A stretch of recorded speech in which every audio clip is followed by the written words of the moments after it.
এটি দুখ লগা দৃশ্য দেখাৰ লগে লগে আৱেগিক হৈ পৰিব আপুনি যি দৃশ্য দেখাৰ পিছত হয়তো আপুনি সহ্য কৰিব নোৱাৰিব দৃশ্যটো দেখাৰ লগে লগে চকু পানী নিগৰি পৰিব আপোনাৰ এজন হৃদয়বান লোকৰ বাবে দৃশ্যটি অতি ভয়ংকৰ কাৰণ মানুহ হৈও হাজাৰ দুখ কষ্টত এই সকল লোকে জীয়াই থাকিবলগীয়া হৈছে আমাৰ কেমেৰাত বন্দী হোৱা দৃশ্যটিলৈ চালে আপুনিও অনুমান কৰিব পাৰিব আসলতে কিমান দুখ কষ্টত জীৱন অতিবাহিত কৰিছে এই সকল লোকে উপায়হীন এই সকল লোক নিঃসহায় এই সকল লোক তথাপিও গুৰুত্বহীন হৈ আছে এতিয়াও এই সকল লোক কিয়নো আমি বাৰে বাৰে বাতৰি কৰাৰ পিছতো চৰকাৰ মন্ত্ৰী বিধায়কৰ দৃষ্টিগোচৰ নহয় এই সকল লোক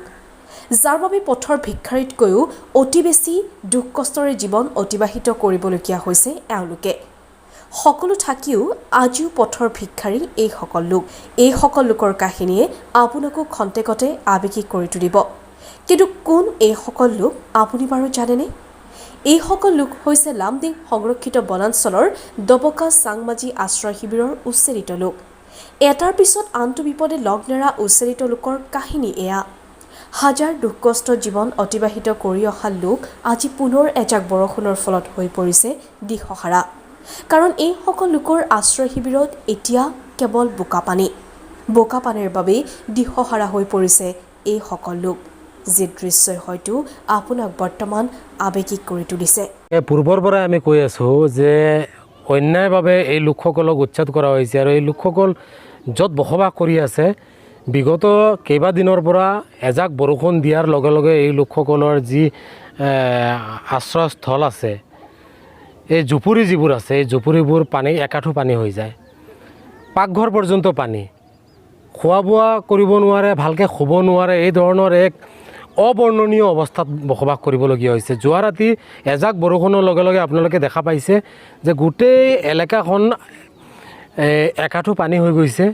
আৰু পানীৰ মাজত আবদ্ধ হৈ আছে লোকসকল গতিকে এই ধৰণৰ যি চৰকাৰখনে যি ধৰণে বৈষম্যমূলক আচৰণ কৰি আছে এই লোকসকলৰ লগত বিভিন্ন সময়ত আমি দাবী উত্থাপন কৰাৰ পিছতো এই লোকসকলৰ সুব্যৱস্থা কৰা পৰিলক্ষিত নহ'ল এয়াই নেকি চৰকাৰখনৰ মানসিকতা চৰকাৰ গঠন হোৱাৰ পিছত শপত লৈছিলে যে ধৰ্ম নিৰপেক্ষভাৱে এই লোকসকল বা এই দেশত বসবাস কৰা লোকসকলক সুব্যৱস্থা কৰি দিব আজিৰ দিনত কি হৈছে বিভিন্ন সময়ত এই লোকসকলৰ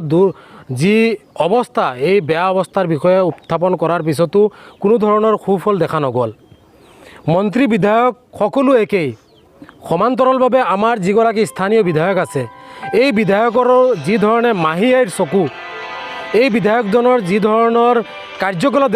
দেখা পাই আছোঁ আমি তীব্ৰ ভাষাৰে গৰিহণা দিছোঁ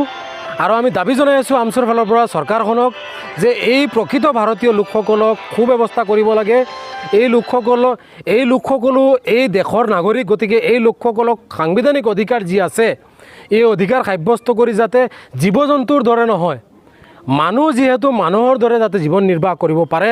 তাৰ প্ৰতি লক্ষ্য ৰাখি সুব্যৱস্থা কৰিবলৈ আমি অসম চৰকাৰক দাবী জনাইছোঁ